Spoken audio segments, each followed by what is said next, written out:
Zoom, zoom, zoom, zoom. Come on. There you go. Come on.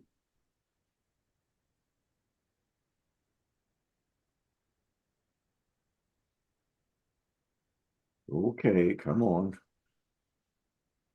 There we are. All right, and now I hit another button that says record. Record on this computer. Boom. Gotta click all the right clicks there, Larry. Hello, everyone, and welcome back to Two Guys and a Bible here on Fulfilled Radio, a voice you can trust. We appreciate you being with us. Back with me again is Larry Siegel, sitting all the way up there in Ohio. And I got to tell you, folks, right now I don't like Larry very much. I'm very, very jealous. You know, I posted a picture on my Facebook page from yesterday's temperature. Now, the picture was of our thermometer hanging on our porch in the shade at 110 degrees. And when I got in my truck, it was 112 with a heat index of who knows what. So anyway, I posted that. So Larry had the unmitigated gall to post a picture of a thermometer of there he is in Warren, Ohio at 66 degrees. I'm sorry, I couldn't resist. Yeah. Well, yeah, I didn't like you very much about that point, but then, well, someone even asked me, they said, Don, is this something unprecedented where you live, or, is this just kind of the way it is? And I remember that some years ago, we had a 2-week stretch here in Ardmore of 114 degrees. Now, that was the actual temperature. The heat index was greater than that, of course. But we had a solid 14-day stretch of 114 degrees. And that was probably 20 years ago. And so I told this fellow about that. And so, what we're experiencing right now is really nothing uncommon for Southern Oklahoma at all. But that doesn't mean it's pleasant. The goal is for you to cook evenly. Yes. Yeah. Well, I was at a swap meet in Springfield, Missouri over the weekend and had my hat on. All right. Good big brimmed hat. It's made out of genuine beaver skin. It was a gift to me from some wonderful folks over in Australia. And when I was over there on a speaking tour here several years ago, and it's a wonderful hat, very protective. And then I had sunglasses on and I had a sweatband right here. I had the funniest suntan. There are people that watch this program that would pay to have seen you in that getup. Yeah, probably. Yeah. Pay-per-view event with Don Preston. Yeah. But I didn't realize what a distinctive look it had put on my face. And what's strange about it is I barely got a tan on my arms, barely got a tan with short sleeve shirts on. I never have tanned very easily. But when I got home and my wife took one look at me and she said, "You didn't use sunscreen, did you?" I said, "Well, actually, I did. It just didn't do its job. Or I didn't put it on appropriately. I don't know what the deal was, but it happens, doesn't it?" Yeah. Anyway, yeah. Well, anyway, I tell you, I'm very, very excited. This weekend is the conference, what they're calling the Arkansas Eschatology Conference in Jonesboro, Arkansas. Larry, they have 300 confirmed reservations. Wow. Over the last 2 weeks, they've had 10 or 12 cancellations, unfortunately, and that happens there, life interferes sometimes and what have you. But they also have new people trying to get in. And so they'll probably have it. But they have 300 confirmed reservations. So that's going to be a really, really wonderful crowd. And I'm super excited about it. I'm going to be speaking on 2 subjects. Number 1, Daniel 9 in the end of the millennium. And I'm going to be speaking on the Great Tribulation and the resurrection. And of course, that gets into the millennium as well. But really, really excited about these 2 lessons. I'm just really thrilled to be able to meet some folks that I haven't ever met face to face. That I corresponded with a lot. People I haven't seen in years. David Curtis will be one of the speakers there, Yes. and Mike Sullivan's one of the speakers. Um, Let me see here. Robert Cruikshank is one of the speakers. Really eager to see Robert. I call him my PDF guy. Right. And Mike Sullivan is going to be one of the speakers. And I'm ashamed that I can't remember. Oh, well, obviously, Travis Drum and Zach Davis are speakers. Seem like I'm missing someone. Do you know? Do you know who the speakers are? I looked at the list and saw it. You named just about all that I can think of at this point. But Okay. Well, I hope I didn't leave anybody out. It wasn't because I tried to leave them out. It's just called old age, I guess. I don't know what that's called. But anyway, I haven't seen these guys either in a long time or I've never met them face to face. wow. So it's going to be a very thrilling time of good time, good conversations, good study. So it's just unfortunately it's not going to be live streamed, but they will be making it available afterwards. That's So yeah, for sure, for sure. now if the temperature in Ardmore wouldn't get up to 114 or 15, or you would have the Predators Pilgrim weekend month, Yeah.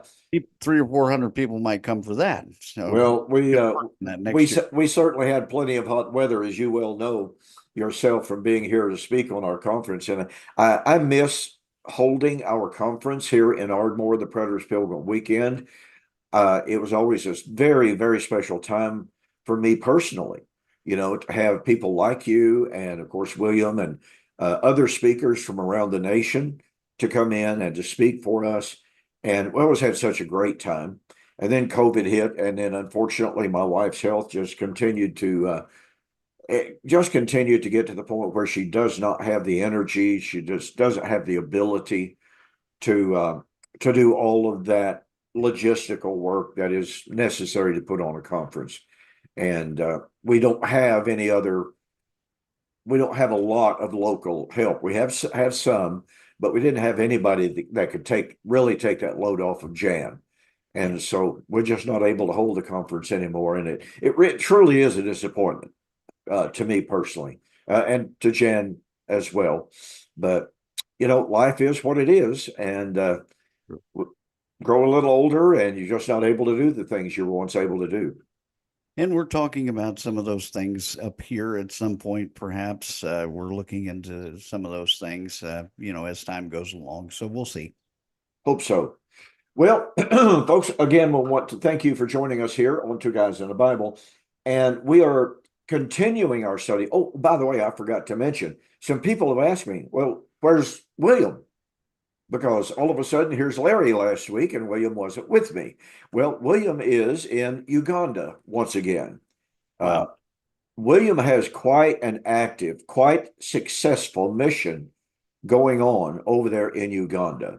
He is working with several ministers who are all very strong advocates of covenant eschatology. He is making some contacts. Get this, he's even making some contacts within the government of Uganda, Wow. of people who are very friendly to the message. Pardon me. So I have told William, I'm personally so incredibly excited about the work that he's doing there, because he's laying the groundwork for a multi-generational impact on the country of Uganda. And so that's got to be thrilling to anyone, you would think. Absolutely. They have had several conversions due to his work over there. Several people have been baptized, as they continue to preach the gospel, and they share the story of covenant eschatology as a corroboration of the gospel and what have you. So, it's a marvelous thing that William is involved in. The beautiful aspect of this is that with all of the nonsense going on in the world around us, with Ukraine and the problems in the Middle East between the Palestinians and Israel and Iran and all that, people are more interested in Bible prophecy now than they were, a while ago. And so people are actually taking an objective look at what we're teaching and understand the scriptures to say. I have probably seen more videos on YouTube negating the concept of a rapture and all the dispensationalism. It's pretty amazing. Well, you're exactly right. And the interest in prophecy, it always spikes when you got wars and rumors of wars, after all, because they've been told, oh, this is a sign of the end. And what's fascinating to me, Larry, and then we'll get into our lesson. Well, what's fascinating to me is, of course, Y2K came and went. End of the world didn't come.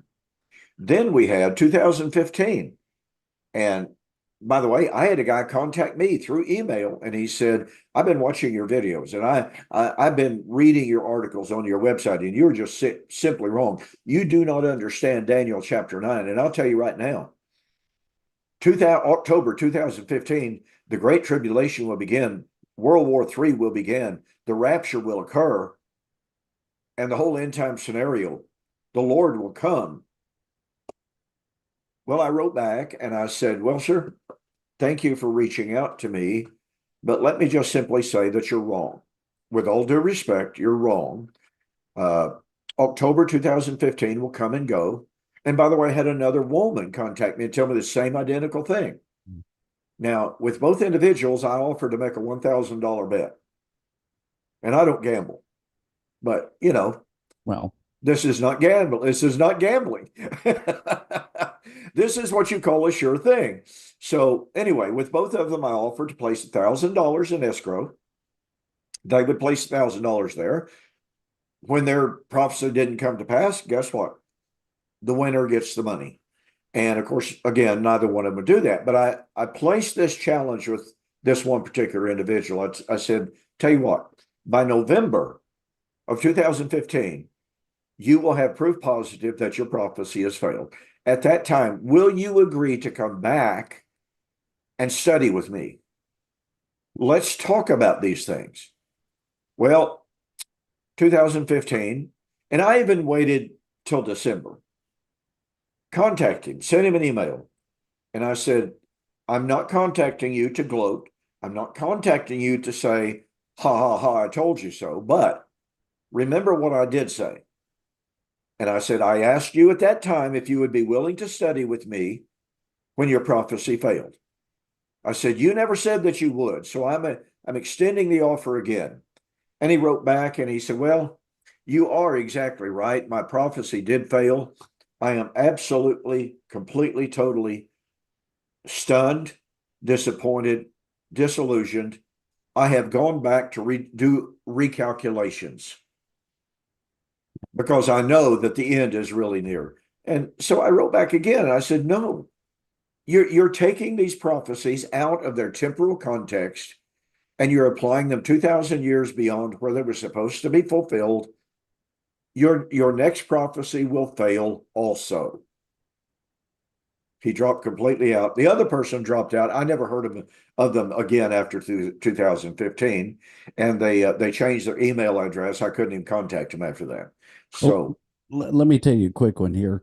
When I was preaching out in California, right around 1992, 93, Harold Camping, Harold Camping, yeah, his headquarters right there in downtown Oakland, and his book 1994 had come out. right. So I contacted Family Radio and I said, Mr. Camping, I appreciate your book and what you're trying to say there. Would you please sign over Family Radio to me if it's going to come in 1994, then you won't be needing it. That's right. He didn't sign it over to me, but we were pretty much right. There it didn't come to pass the way he thought it would. Right. Repeatedly. Yeah. Over and over and over and over again. Well, I don't know if you're aware of it or not, but some more people have now come out, and 2025 is the appointed year. Well, that's a little too soon for some of them. That means that they'll be embarrassed, and they probably know that. And so now some other groups, other individuals at least, have set the date as 2050.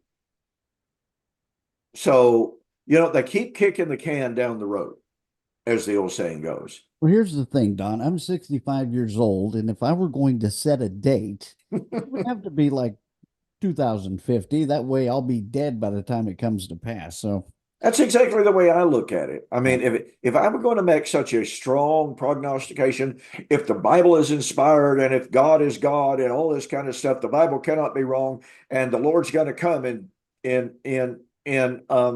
let me see here. Oh yeah, 2075. There you go. Well, see, I'm older than you are. I could set it probably 2050 and I'd be still be gone just like you, but pretty safely or pretty safe to say I won't be here in 2050. So that just keeps happening. Right. And you keep wondering, when are people going to wake up? We're hopeful that as we continue to present these things in a kind and loving way with people, that they'll continue to study and begin to look at it. Unless we understand the scriptures from the vantage point of someone who was lived during the Second Temple period there as an ancient Israelite, will never that would help them to understand what the text is saying, because those people that wrote it by inspiration and those to whom it was directed, they understood the message. Yeah. Their context is not ours. Well, that brings us back to what we looked at last week as we got into the introduction of the book of Hebrews and the subject of the Messianic temple. Now, folks, a little bit of fair warning here. Larry and I are going to be talking about a lot of things, a lot of text in the book of Hebrews that do not use specifically the word temple. And it certainly doesn't use the word Messianic temple. But what you have to understand is that the book of Hebrews is about the fulfillment of Old Covenant Israel's promises that encompassed a better priesthood, a better sacrifice, a better covenant, and a better temple. That's right. And so we will be working our way toward those texts that specifically mention temple. But in the meantime, we're going to be dealing with the preliminaries. And that includes talking about Moses himself, of Christ being better than Moses, and then progressing through the book of Hebrews as we examine the better things of Christ leading up to the Messianic temple. And Larry, we touched on this just ever so briefly last week, and that is, and I've said this many, many, many times, I do not fathom, it's beyond my ability to think, to grasp, how anybody could read the book of Hebrews and think we're still looking for a literal physical rebuilt temple in Jerusalem. It doesn't make any sense. And the direction, the verb tenses and everything else you find all throughout the book of Hebrews points to the immediacy and the imminence of what was about to take place, and for them to hold on and to look for it, because it was going to happen in a very little while. As we go through, and it talks about the significance of things that the Jewish believers at that time would have been, very familiar with, as to what the temple meant, what it represented, and what it would mean at the time of consummation when God's promises were fulfilled. And what we did last week, folks, if you had not tuned in last week, let me recommend that you go back and watch last week's program, because what Larry and I did is we focused on Hebrews chapter 1, verse 1 and 2. God, who at sundry times and in divers manners spake in time past by the fathers, hath in these last days spoken unto us by his Son. Now, what that tells us is that the writer of Hebrews was letting his Hebrew audience know that the long predicted, long anticipated, climactic last days, again, foretold by the Old Covenant prophets, that time had arrived. They were living in that time. And Larry, you and I, down through the years, you and I have worked together for an awful long time and everything. One of the constant focuses of the messages that we have given, and all of those who are full preterists, is that biblical eschatology is about covenant eschatology. It's not about historical eschatology. And this is so pivotal. Now, on October the 12th, I'm due to be debating Dr. Richard Carrier. He's a world famous atheist. And I've been watching some of his videos over the last few days, as I try to do some of that and then do my lectureship preparation, what have you. And I'm just literally stunned, number one, at his skepticism and how powerful it is. And I don't mean that powerful against Christianity. I mean how powerfully he's saturated with his skepticism and atheism. He permeates sarcasm and exudes it against everything.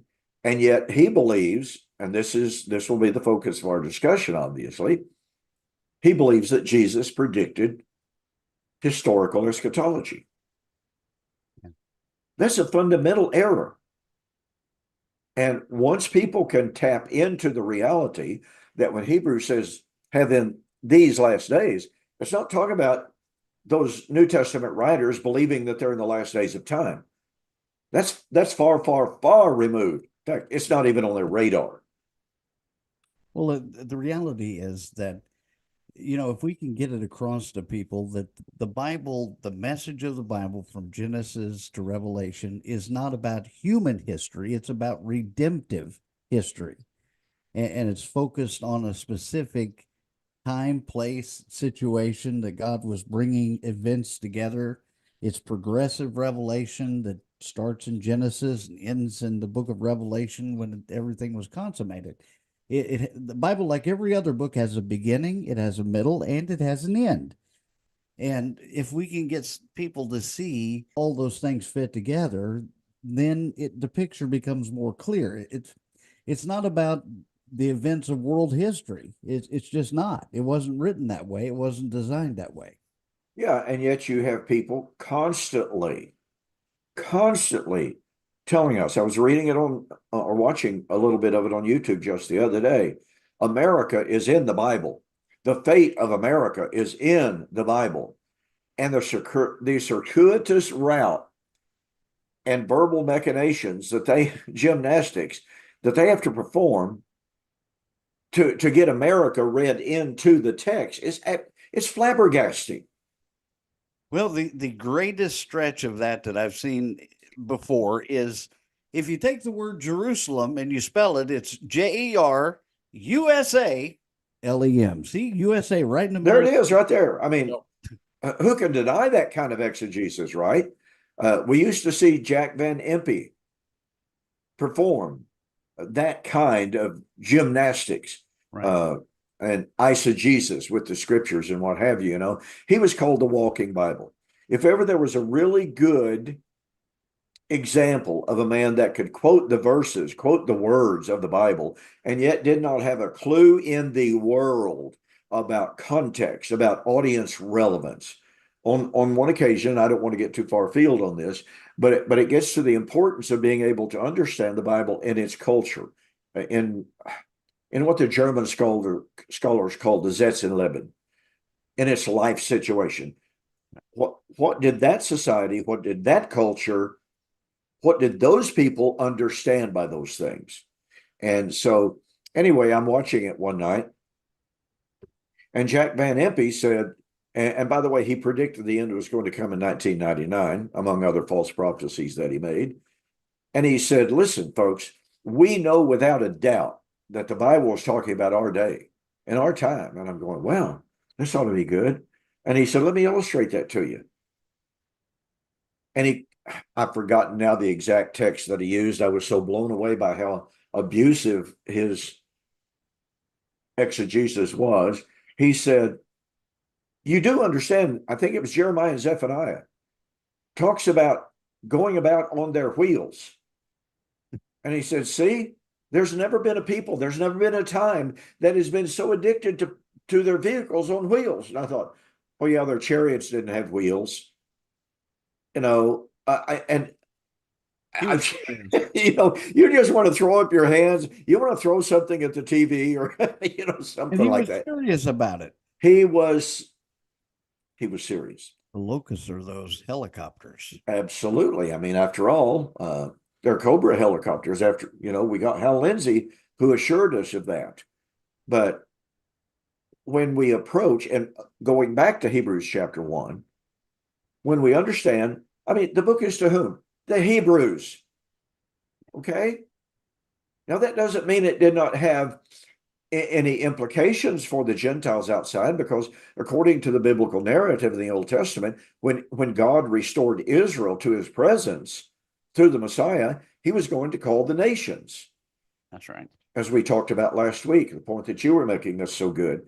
And I saw that you're going to do a video or an article or something like on that. So I'll look forward to that. Yeah, I did a program the other night with Okay. Phelan, and we discussed cosmic geography. Oh, okay. I didn't see that. I didn't Good. know. I didn't know that. Turned out pretty good. Okay, good. So anyway, back to that point, when we understand those Hebrew writers, that Hebrew audience, they had a totally different cosmology than we do. And so to impose, for instance, to go to 2 Peter chapter 3 and say, oh, well, the earth and the elements that are therein, that's the elemental table, folks. That's talking about the destruction of earth, wind, fire, and water. It's talking about the end of time. It's a total abuse of hermeneutic. And yet, I've got a book laying on my desk here entitled "The Stars Shall Fall from Heaven." The last name of the author is Adams. I keep forgetting his first name, but he's just totally insistent that the Bible predicts the end of time, not necessarily the dissolution, right down to the atomic level, but such a radical redo of creation that it calls for a recreation. Right. Well, And of course, he's a skeptic, just like the man that I'm going to be debating. He's not just a skeptic, he's an overt atheist. yeah. Go ahead. When you keep these things in context, I mean, it goes back to Peter. You mentioned Peter, but Peter in chapter 3 of Acts, where he says, and all the prophets who have spoken from Samuel and those who came after him also proclaimed these days. Not the days 2,000 years later. He was talking about these days.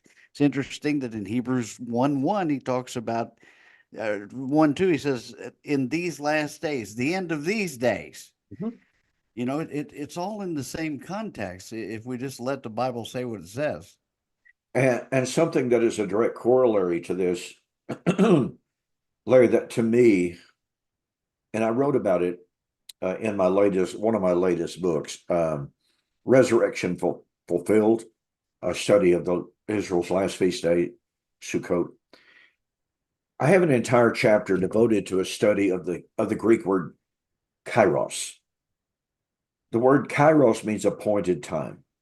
Now, as a quick segue into our subject, keep in mind, folks, that the Old Testament foretold the establishment of the Messianic temple at just the right time, at the appointed time.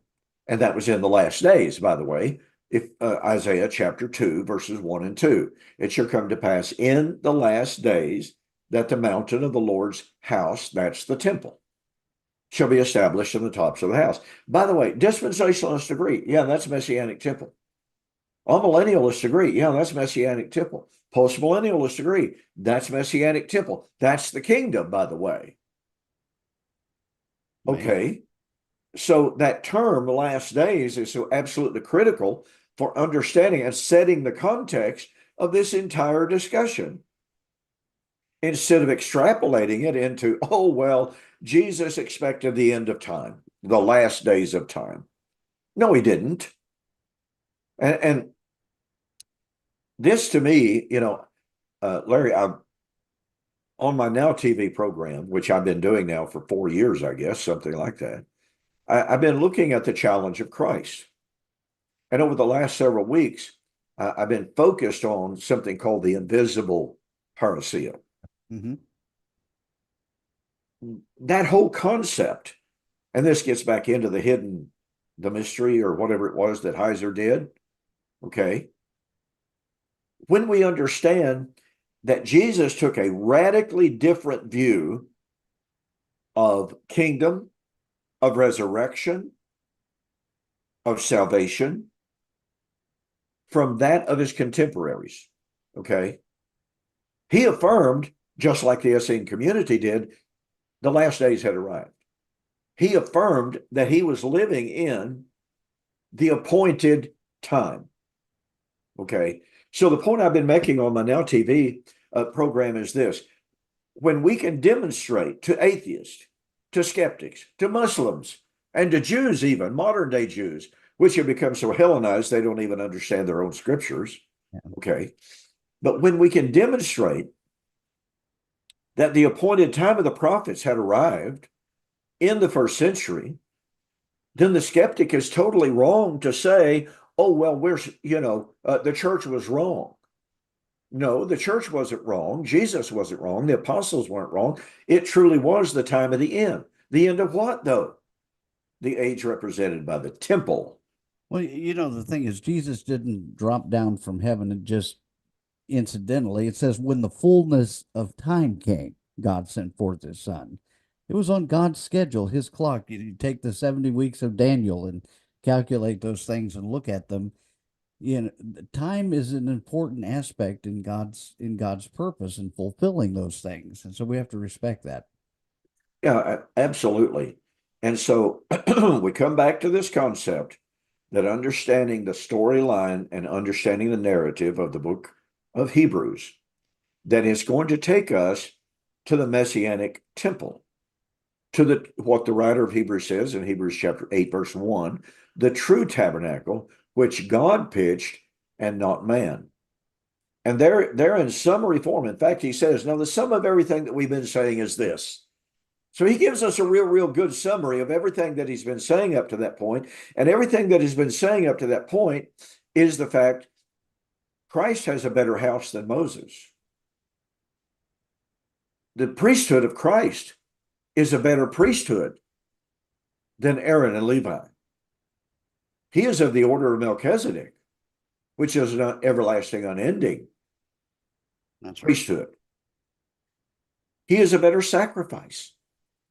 So once again, every single thing. And so in discussing each one of those constituent elements, all of which are directly related to temple, all of which are directly related to tabernacle, he comes up to chapter 8 and says, guess what? Christ is serving over a more perfect tabernacle, only he's serving in the heavenly places, not on earth. And if you're on earth, he could not serve in the temple. Well, he was from the wrong tribe to be a priest on earth. I mean, the Hebrews writer makes that clear. The fact is that when we study the Hebrews, we're going to see the heavens there. We're going to see the earth. We're going to see the sea, and what those things in the actual construction of the tabernacle or temple, what those things represented in their place, the holy place, the most holy. I mean, it's all right there, and it's described in such great details. And also the fact of what Christ's flesh meant, and in the days of his flesh, and how these things were accomplished. It's amazing as you study. I was looking at we'll get to this at some future point, but I was looking at in chapter 5 when we get there, I was looking at the tenses of the verbs in the description, where it talks about in the days of his flesh that he offered, past tense. It goes through past tense. Although he was a son, he learned obedience, and it contrasts that with what he accomplished. It's amazing to look at all these things. I'm excited about Hebrews. Oh, I've been excited about Hebrews for an awful long time. I have to tell you, I have. I mentioned last week, that when I was in preacher school / seminary, the professor that I had was just absolutely fantastic. I mean, he was wonderful.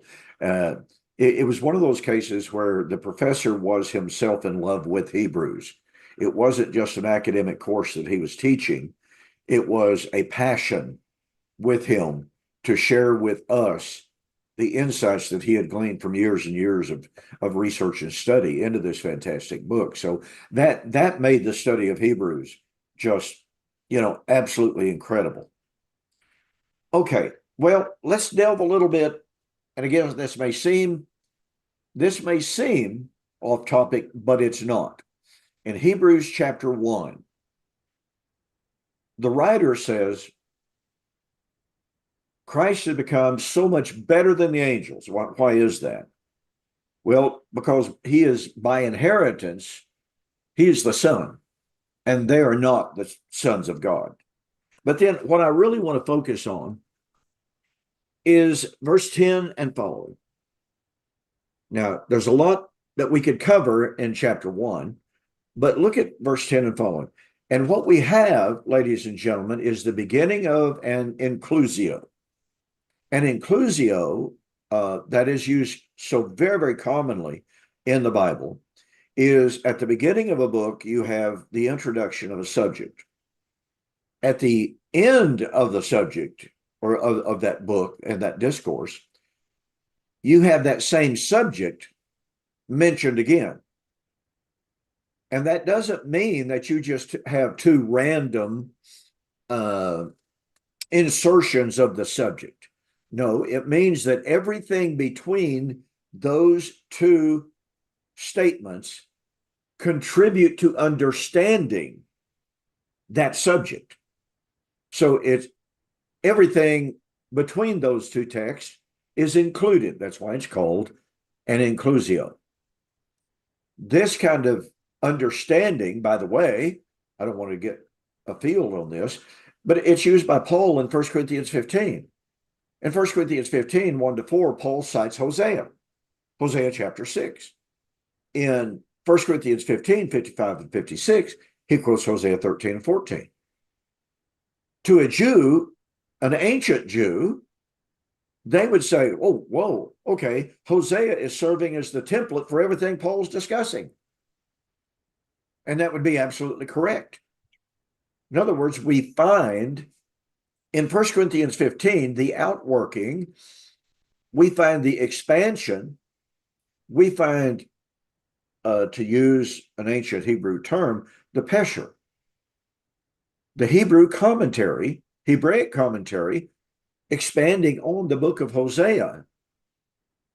And once we tap into that and understand that, oh yeah, Paul's not just quoting Hosea 6 and 1 Corinthians 15:1. Oh, he just happens to throw in Hosea 13:14. No. That's a total misunderstanding of the ancient Hebrew hermeneutic. Everything between those two texts, everything in Hosea is related prophetically to what he is saying. Okay. Hebrews chapter 1, verse 10. You, Lord, in the beginning laid the foundation of the earth, and the heavens are the works of your hands. They will perish, but you remain, and they will grow old like a garment, like a cloak. You will fold them up, and they will be changed, but you are the same, and your years will never fail. So what do we have a prediction of here, Larry? Psalm 102 is where, he's quoting from that. And there are those who actually look at this and say, well, it's talking about the end of the material universe, that he's going to fold everything up and destroy the heavens and roll it up like a scroll. That's the way people are so literalistic in the way that they read these things and don't understand. I mean, what did the psalmist back in Psalm 102 think of this when he was writing it? Yep. Those who read this understood the significance of what he was saying about the foundation of the earth from the beginning, the heavens being the work of his hands.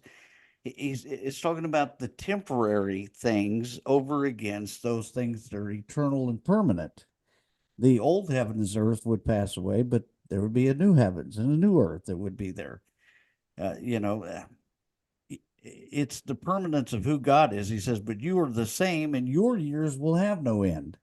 It's contrasting the temporary state of the priesthood of the Levites and so on, of Aaron, with that of Jesus, who would be a priest according to the order of Melchizedek, which we find out later. But he gets into this in talking about the foundation of the earth and the beginning and so on. We don't want to miss the point. Yeah, and I'll never forget, years and years ago, I was actually preparing for one of my first debates on covenant eschatology. I knew that my opponent was going to use Psalms 102 because he did some writing and he had appealed to Psalms 102, or excuse me, he had appealed to Hebrews chapter 1. See, there it is, folks. It could not be any clearer. Here's the Hebrew writer talking about the dissolution, the destruction of heaven and earth. You, Lord, in the beginning, that's Genesis chapter 1, laid the foundation of the earth, and on and on and on it goes. And well, as you know, one of the things that I absolutely love to do that I think is so critically important for understanding the scriptures, when we see and we read a New Testament writer quoting an Old Testament text, it seems to me it behooves us to go back there and understand that text. Right. And so Psalms 102. What is Psalms 102 talking about? You pointed out to some of the things that are absolutely positively true. And the writer begins the chapter by saying, "Oh Lord, do not hide your face from me." It's talking about Israel alienated from God due to their sin, and praying for the restoration of that fellowship. One might say, well, okay, David was, praying for that. Okay, that's fine, but it's still a loss of fellowship. And so that's the focus. Now, as we continue down in Psalms 102, we find some really unsettling, disturbing facts about this coming destruction. And they're not disturbing to me or to you. They are not disturbing or troublesome to preterists, but they are disturbing and troubling to futurists. And I'll explain why. Okay. Verse 12, but you, O Lord, shall endure forever, the remembrance. Oh, pardon me. And the remembrance of your name to all generations. You will arise and have mercy on Zion, for the time to favor her, yes, the set time has come. He is extrapolating himself into the last days. This is what I call projected imminence. We find it all throughout the scripture, especially, that is to say, the Old Testament, in which the writer projects himself into the last days. He projects himself to the appointed time and says, here's what's going to happen, and here's what is happening in the last days. Okay. You will arise and have mercy on Zion. Yes, the set time has come. Well, the set time, the kairos. Okay. For your servant shall take pleasure in her stones and show mercy or favor to her dust, So the nations shall fear the name of the Lord. So here's the time of the calling of the nations. Here's the time of the calling of the Gentiles, if you please. And all the kings of the earth to your glory. For the Lord shall build up Zion. He shall appear in his glory. He shall regard the prayer of the destitute and shall not despise their prayer. Well, when was this going to happen? The time of the restoration of Zion. Hebrews chapter 12, verse 21 and following. Right. You have come to Mount Zion. And let's not miss what the psalmist says in the very next verse. We're not there yet. We're not there yet. We're not there yet. We're not there yet. Go ahead. I knew that you were wanting to get up there. Yeah. Yes. But notice the previous verse. Previous verses here. This is, Lord, you will arise and have mercy on Zion. This is the coming of the Lord. Right. For the restoration of Zion. You go to Isaiah chapter 59, the Redeemer shall come out of Zion for the time of salvation, as well as the time of judgment. So we have one constituent element of eschatology after another here. And here's where it got really interesting in the debate that I mentioned a moment ago. As I went down through the text and realized what it was talking about. And so I asked my opponent in the debate, well, you say Hebrews chapter 1 is talking at the time of literal physical creation. Well, Hebrews was anticipating the fulfillment of Psalms 102. Let's take a look at Psalms 102. This will be written for the generation to come. Wait a minute. He just said the time has come. No, the generation wasn't there yet. So again, this is projected imminence. Okay. This will be written for the generation to come, that a people yet to be created. May praise the Lord. For he looked down from the height of his sanctuary from the heaven of the Lord, viewed the earth, to hear the groaning of the prisoner, to release those appointed to death, to declare the name of the Lord in Zion, and his praise in Jerusalem, when the peoples are gathered together in the kingdoms to serve the Lord. Wow.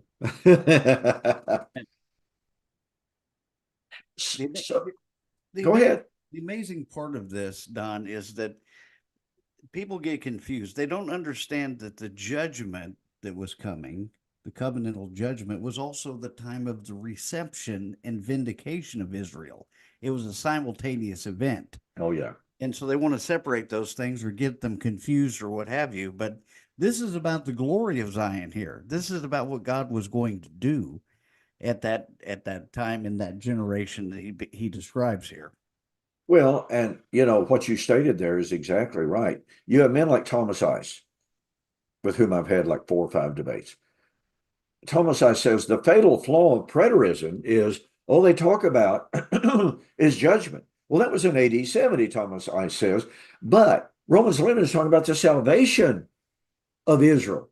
And so Thomas Ice separates the time of salvation of Israel from the time of the judgment of Israel, when in fact, and in one of my newest books, the time, these are the days when all things must be fulfilled, I have a special chapter devoted to demonstrating that in the Old Testament, in what we call the Tanakh, guess what?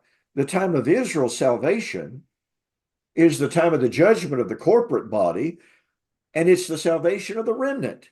Right. They go together. They're Siamese twins. You can't separate those two. Destruction goes hand in hand with salvation. And I really like what N.T. Wright said.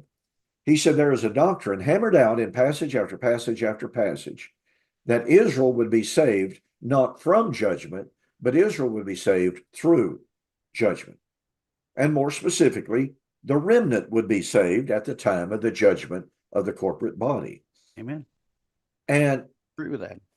It's stunning how many people do not grasp what seems to be a doctrine that's taught everywhere. I mean, how do you miss this?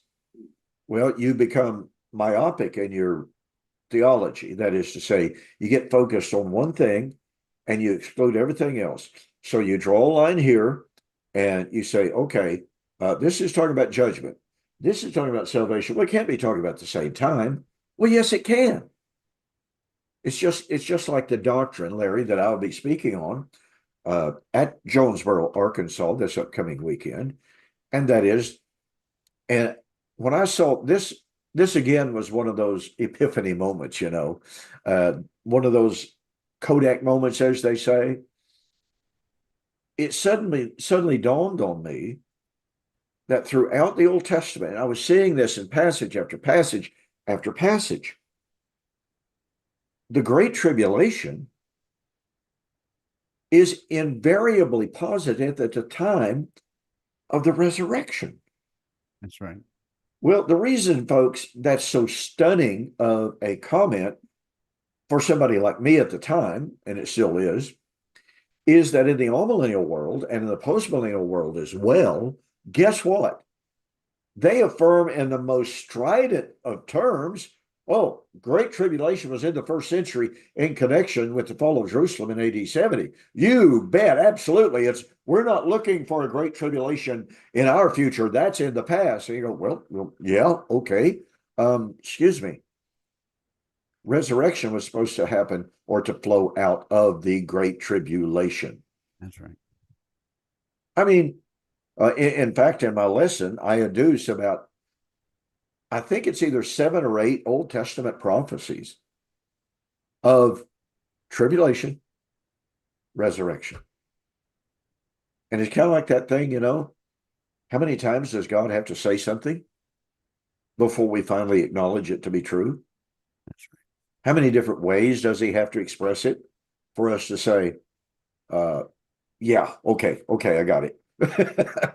Several years ago, you wrote a book that I've got up here in my library that the title of it just sort of takes you aback because I can't remember the exact title, but basically the essence of it is the good news of judgment, or the gospel of judgment. The gospel of destruction. Yeah, the gospel of destruction. People look at that like, what?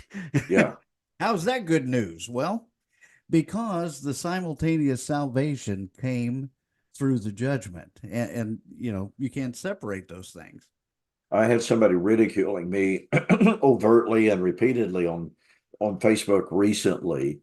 And they were saying, well, you're saying that it was great news that a woman was going to eat her child. You're saying it was just wonderful news to rejoice over that 1 million people were going to die. I said, you're perverting what I said.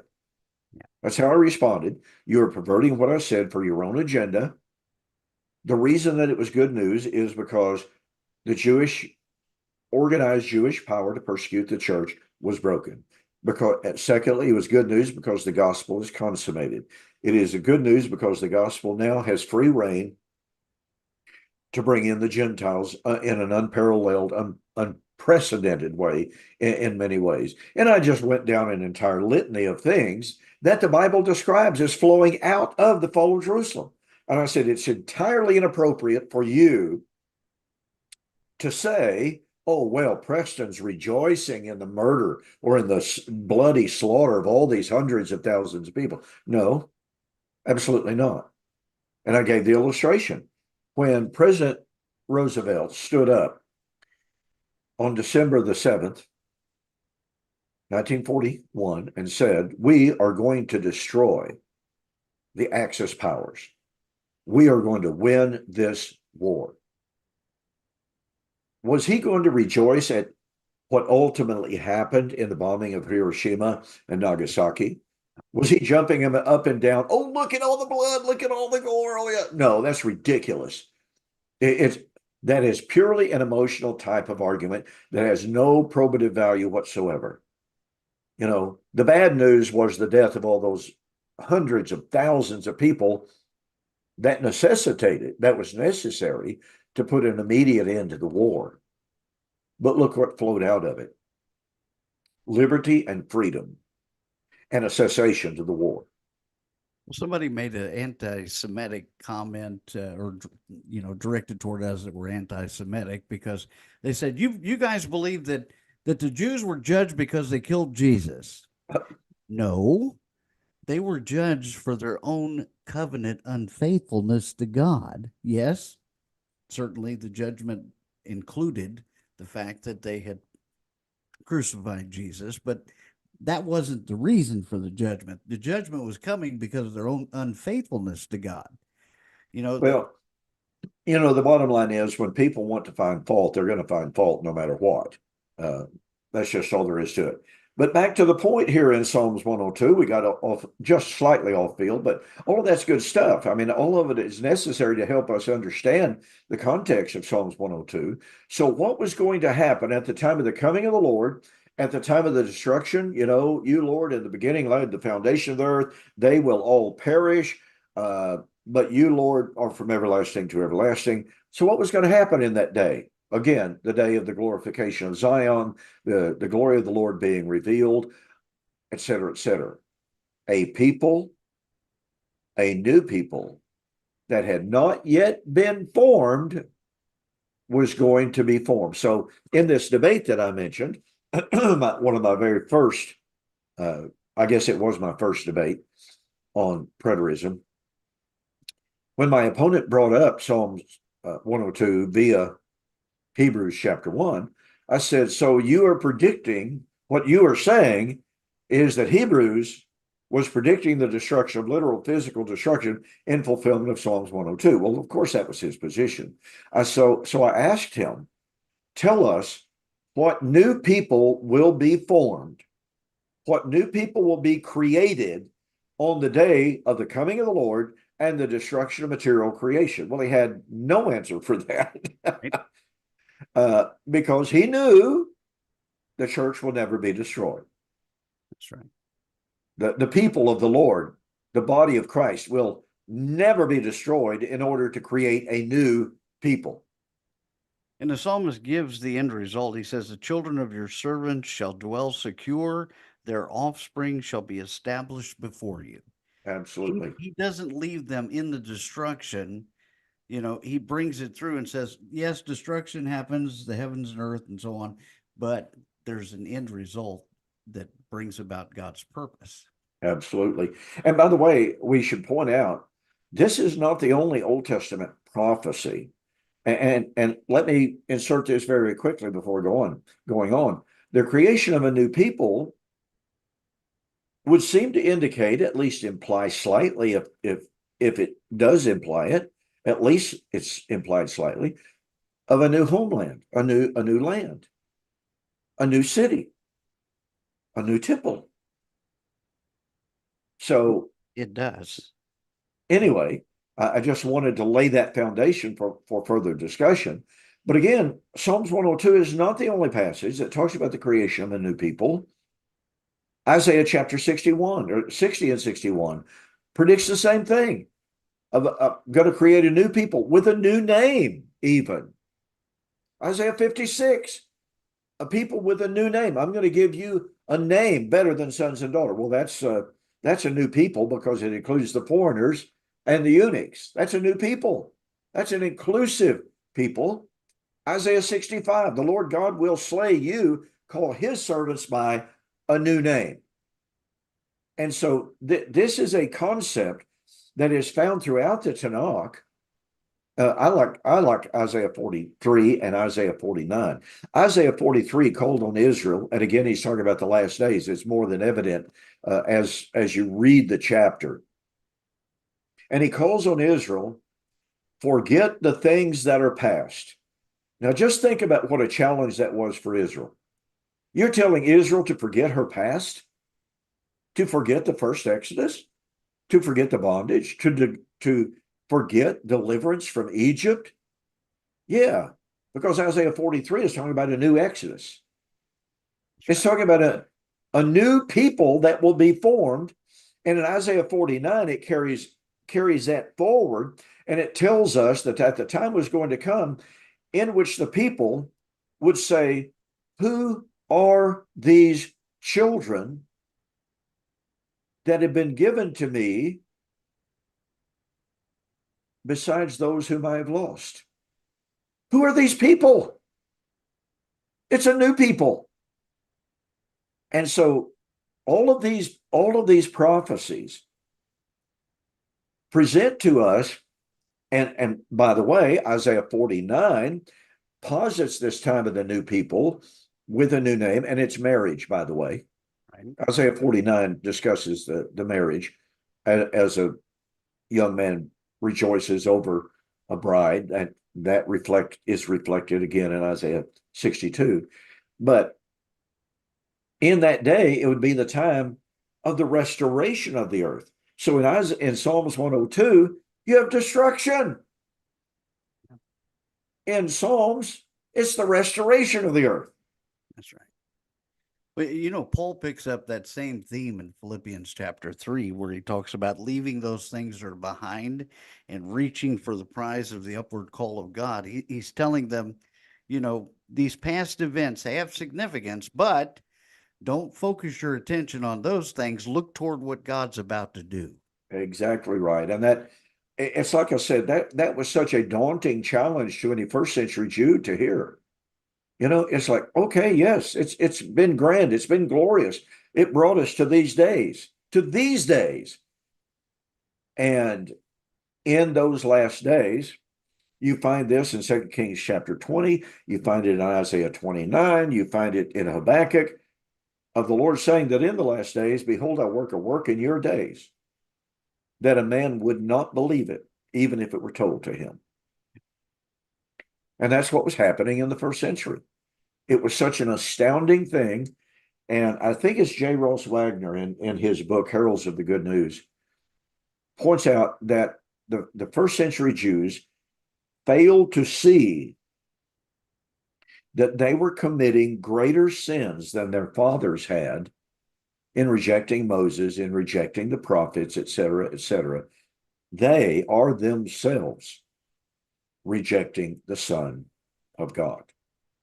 And so the heaven and the earth that was going to be destroyed was in fact a people to be destroyed in order to bring about a new people, a new land, a new covenant, a new name, a new Moses, a new temple. Amen. So that kind of brings us full circle, hopefully. And it helps us to see what the writer of Hebrews is doing, is laying the groundwork for his audience to understand the passing of the old, the inauguration of the new that had already begun, and the imminent consummation of what had already been begun. And the writer reminds them here in Hebrews 1 of what it says in Psalms, where it says, "Sit at my right hand until I make your enemies a footstool for your feet." The fact is that during this first century period of time, Jesus was ruling in the midst of his enemies, looking toward the time of the consummation in which all those things that have been written in the law, the prophets, and the Psalms would be fulfilled. Absolutely. I mean, Colossians is very clear. Colossians chapter 2, 14 and 15. God had already put everything under his feet. Yep. He had subjected principalities and powers under his feet, and he was sitting at the right hand. They had been made his footstool. Yeah, point well taken. Okay, well, we are out of time. That hour went by really, really fast. Folks, thanks so much for joining us here on Two Guys and a Bible on Fulfilled Radio. Larry, great to be with you again. Well, I appreciate you having me on with you. And I'm going to see if I can get out of here in the right way. All right. Folks, good night. God bless. Good night. All right. All right. Good show, Larry. Appreciate it. That was a good one. We got to go back to Psalm 102, and it was good. I like that stuff. I love it. All right. I'm going to go eat. Yeah, I think we're still recording, so we got to go.